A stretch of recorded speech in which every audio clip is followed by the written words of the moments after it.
नमस्कार दोस्तों, स्वागत है आपको मेरा 30 डेज़ डिसिप्लिन चैलेंज के डे 3 में।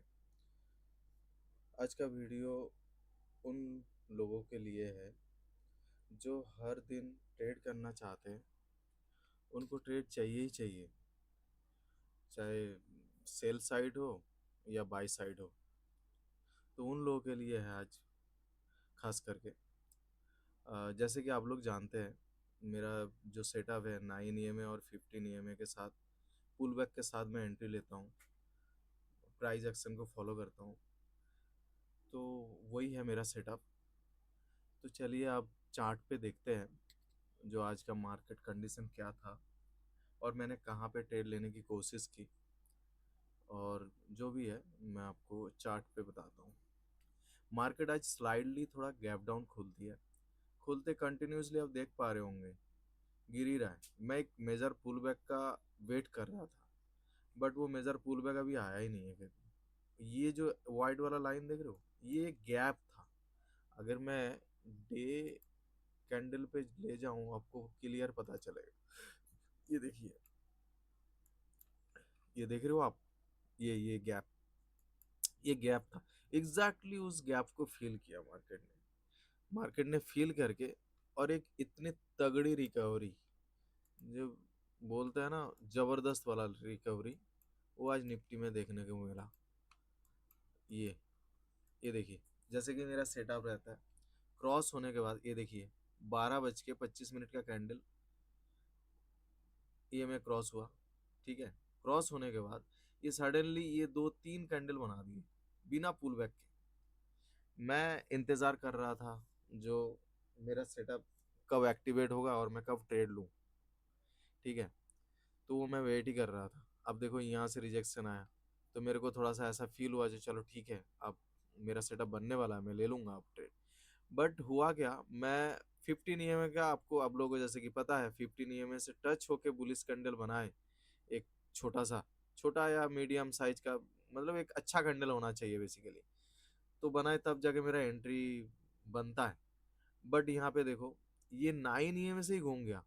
अब 9 ईएमए से भी अगर आप मान लो, अगर चलो ठीक है 9 ईएमए से भी आप ट्रेड, हालांकि मेरा सेटअप में आते नहीं है, अगर मान लो अगर लेते भी हो, फिर भी ये ईएमए का जो गैप है ना, ये ईएमए का जो गैप है, इसको आप इग्नोर नहीं कर सकते हो।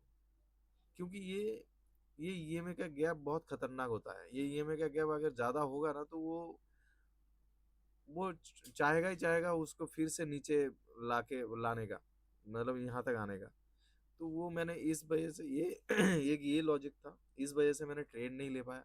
मैंने सोचा था ये वाला जो कैंडल बन रहा था ना, ये हैमर टाइप का जो कैंडल, ये 9 ईएमए से टच होकर ऊपर बना, लेकिन बस ये कैंडल मेरे को चाहिए था यहाँ पे 15 ईएमए से टच होके ऊपर कैंडल बनता, तो मैं डेफिनेटली यहाँ पे एंट्री लेता। बट मैंने एंट्री, मेरा बना ही नहीं है, तो मैंने लिया ही नहीं। ठीक है, अब उसके बाद देखो ये वाला कैंडल भी थोड़ा सा यहाँ पे भी गैप छोड़ के रखा, ये वाला कैंडल भी थोड़ा सा नीचे आके ट्रेड नहीं किया, सडनली ऊपर चला गया।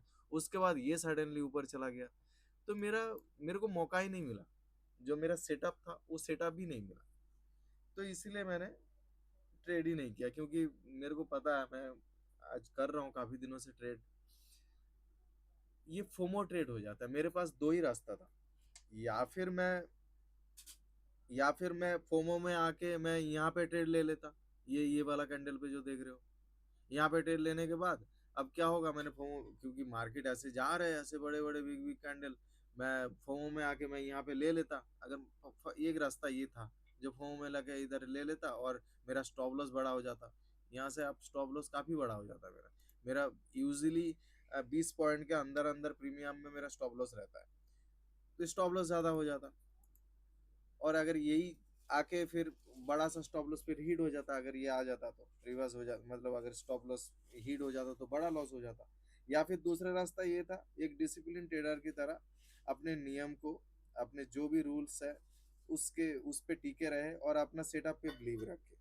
तो मैंने वही दूसरा रास्ता चुना। मैंने फोमो में, ना फोमो में आया ना कुछ, मैंने अपना जो रूल्स बोलता है, जो मेरे सेटअप के अकॉर्डिंग जो अ, अगर सेटअप बने तो लो रूल्स में, उस कैंडल में वो ईएमए टच होना चाहिए, वो रूल्स के साथ आया ही नहीं है, तो इसीलिए मैंने वो लिया ही नहीं मैं ट्रेड, तो मैंने दूसरे रास्ते को फॉलो किया। ठीक है। तो उसके बाद बस यही था आज का लॉजिक, क्योंकि मेरा सेटअप बना ही नहीं था तो मैंने इसलिए लिया ही नहीं था। अब देखो उसके बाद मार्केट कहाँ तक चला गया, यहाँ तक चला गया। ये आज का ही डे ओपनिंग का, जहाँ पे डे ओपनिंग हुआ था, आई एम सॉरी, डे आज का जहाँ तक हाई लगाया था वहाँ तक पहुँच गया। ठीक है। चलिए कल के मार्केट का एनालाइज करते हैं। ये था मेरा आज का ट्रेड का लॉजिक। और पहले कल का एनालाइज कर लेते हैं। कल का एनालाइज सिंपल सा रूल रहेगा मेरा। ये अगर मार्केट अगर मार्केट अगर स्लाइडली, ये रहा, मैं एक सेकंड ले लेता हूँ। मार्केट अगर मान लीजिए स्लाइडली गैप डाउन ओपन होती है, ये अगर मान लीजिए यहाँ पे ओपन होती है, यहाँ से ओपन होने के बाद मैं यही सोचूंगा जो इसका रेजिस्टेंस कहाँ है, मैं वहां पे फिर शॉर्ट करने के लिए सोचूंगा अभी तो फिलहाल। क्योंकि आज भले ही सपोर्ट से हैमर कैंडल टाइप बना है, बुलिश कैंडल बना है, बट मेरे को अभी भी मार्केट में बहुत वीकनेस ही फील हो रही है। ये मेरे ख्याल से ये वाला जो है ना, मैं आपको बता रहा हूँ कैसे। ये मैं चाहूंगा सेटअप पहले दिखा देता हूँ, और मैं कल का एनालाइज पहले बता देता हूँ। ये गैप डाउन अगर ओपन होती है स्लाइडली, ये यहाँ पे जाएगा। ठीक है। यहाँ पे जाने के बाद ये देख रहे हो आप व्हाइट वाला लाइन, ये जो मैंने किया, यहाँ पे ईएमए से टच होके एक बेरिश कैंडल बने, तब जाके मेरा यहाँ पे एंट्री बनेगा। और एंट्री का मतलब टारगेट रहेगा पूरा यहाँ तक। और मेरा यूजुअली मेरा 1:3 होता है, तो 1:3 देख लेंगे हम, जहां तक ही आए वहां तक ले लेंगे। एक तो ये सिनारियो हो गया गैप डाउन के बाद। ठीक है। अब मान लीजिए गैप अप ओपन हो जाती है। अगर गैप अप ओपन हो जाती है, मान लीजिए यहाँ पे ओपन हो जाती है, इस वाले जगह में ओपन हो जाती है, इस वाले जगह पे, तो मैं क्या करूंगा, सीधा मैं एक रीटेस्ट का वेट करूंगा, ये ऐसे, बस ऐसे। ये मेरा सिंपल सा गैप अप ओपन हुआ, यहाँ पे आया, ईएमए से टच होकर 15 ईएमए से टच होकर एक बुलिश कैंडल बनाए, सॉलिड बुलिश कैंडल बनाए। बस उसी बुलिश कैंडल पे, ज्यादा बड़ा नहीं हो, उसी बुलिश कैंडल पे एंट्री, और उसी के नीचे स्टॉप लॉस, उसी कैंडल के नीचे। एक ये हो गया सिनारियो। अब बहुत बड़ा अगर गैप अप खुल जाता है, ये तो स्लाइडली गैप अप हो गया, अब बहुत बड़ा खुल जाता है गैप अप, जैसे यहाँ पे अगर मान लीजिए ये यहाँ पे खुल जाती है, यहाँ पे जहां तक ये टारगेट दिख रहा है यहाँ पे, तब तो मैं इसको और ऊपर जाने के लिए नहीं देखूंगा, तब तो मैं इसको शॉर्ट करने के लिए सोचूंगा। मैं देखूंगा यहाँ पे एक एम पैटर्न टाइप बनाए, ऐसे टाइप,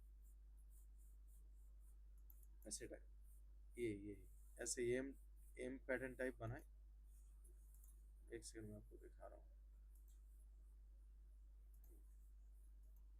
ये जैसे ये यहाँ पे एक नेक हो जाएगा, यहाँ पे नेक हो जाएगा एम पैटर्न,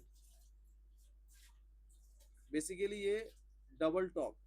ठीक है। ये डबल टॉप बन जाए, और जैसे ये नेक लाइन को तोड़े, वहां पे सेल साइड के लिए हम देख सकते हैं। एक ये हो गया। और अगर बहुत बड़ा गैप डाउन खुल जाता है, जैसे मान लो यहाँ पे खुल जाती है,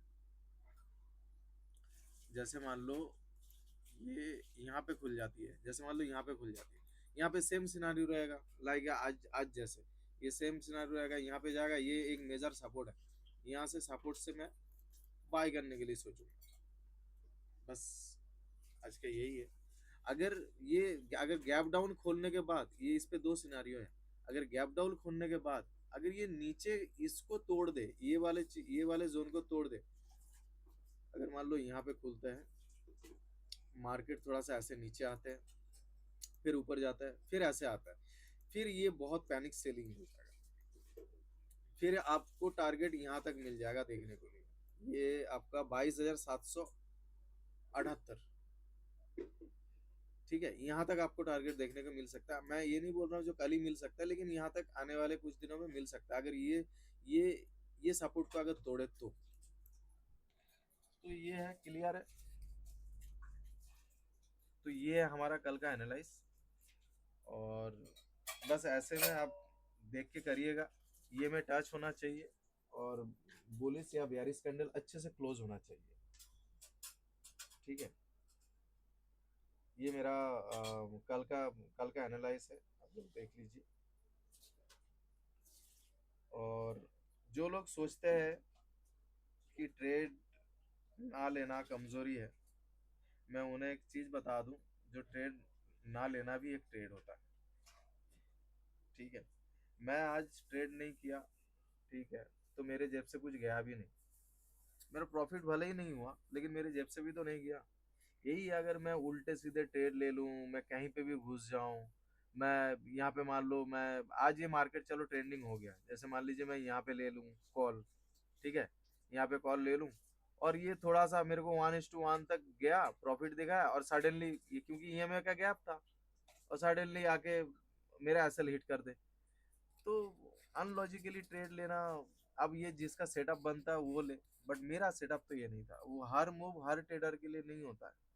वो आप अगर ये सोचोगे जो नहीं मैं डेली मार्केट में आऊंगा और मैं डेली नोट छापने का मशीन बन जाऊंगा, वो तो फिर पॉसिबल नहीं है, नहीं हो सकता है। ये मैंने इतने सालों से मैं यही करते आ रहा हूँ, फोमो में ट्रेड लेना, कहीं पे भी बस थोड़ा सा ग्रीन कैंडल दिखा, मैंने वहां पे घुस गया, अब फिर लॉस, फिर से उसको कवर, जैसे ही हो गया लॉस, फिर से उसको रिकवर करने के लिए फिर से दूसरा ट्रेड, फिर उस पे भी लॉस। ऐसे करते करते ओवर ट्रेडिंग में दिन में 10-10 20-20 ट्रेड ले लेता था। तो वो आदत आपको भी छोड़ना पड़ेगा, अगर आप एक डिसिप्लिनर ट्रेडर बनना चाहो तो, क्योंकि ये ऐसे फोमो में उल्टे सीधे एंट्री में आपको नहीं हो पाएगा, आपको खामखा आपके साइकोलॉजी खराब होंगे, और उस पे आपको बहुत बहुत प्रॉब्लम होगी, कैपिटल वाइप आउट होगा। वो एक बार नहीं कितने बार होगा, वो आप सोच भी नहीं सकते हो। रात दिन यही सोचते रहोगे मैं कैसे प्रॉफिटेबल बनूंगा, ऐसे सोचने से भी नहीं बन पाओगे। डिसिप्लिन बनना पड़ेगा। अपना एक सेटअप बनाओ, जो भी अपना सेटअप, अगर मेरा से ये वाला मैं जिस सेटअप में ट्रेड करता हूँ, ये तो अभी स्टार्टिंग हुआ है मेरा, अभी तो 3 दिन ही है, अभी तो पूरा 30 दिन है, आज 27 दिन है। तो मैं 27 दिन देखो ना, मैं एक लॉट पे ट्रेड कर रहा हूँ, ठीक है, मैं एक लॉट पे ट्रेड कर रहा हूँ, तो आप सोचो मैं जुआ खेलने थोड़ी ना आया हूँ, मैं एक लॉट पे ट्रेड कर रहा हूँ। अगर ऐसा ही होता तो मैं 10 5 लॉट पे ट्रेड कर लेता। हाँ भाई देखो आज इतना प्रॉफिट, हाँ भाई आज 20,000 का प्रॉफिट, आज 30,000 का प्रॉफिट हो गया, तो वो काम नहीं है। ठीक है, तो मैं एक लॉट से इसीलिए ट्रेड कर रहा हूँ क्योंकि वो मेरे पे भी कॉन्फिडेंस आए ना, जो हाँ मैं एक लॉट पे भी मैं कर सकता हूँ, आप लोग भी देख पाओगे। ठीक है, तो आज मेरा कोई पोजीशन नहीं है, ये मेरा आज का ये है, कोई मैंने आज ट्रेड ही नहीं लिया। और ये जो दिख रहा है ना माइनस में, ये मेरा होल्डिंग वाला पीएनएल है, जो मैंने स्टॉक इक्विटी में जो इन्वेस्ट करके रखा, वो मैं आपको सॉरी दिखा नहीं सकता, बट वो है। ठीक है, तो दोस्तों अगर आपको, आप लोगों को अगर मेरा ये वाला वीडियो पसंद आए तो इसको लाइक और सब्सक्राइब ज़रूर कर दीजिएगा। बहुत बहुत धन्यवाद।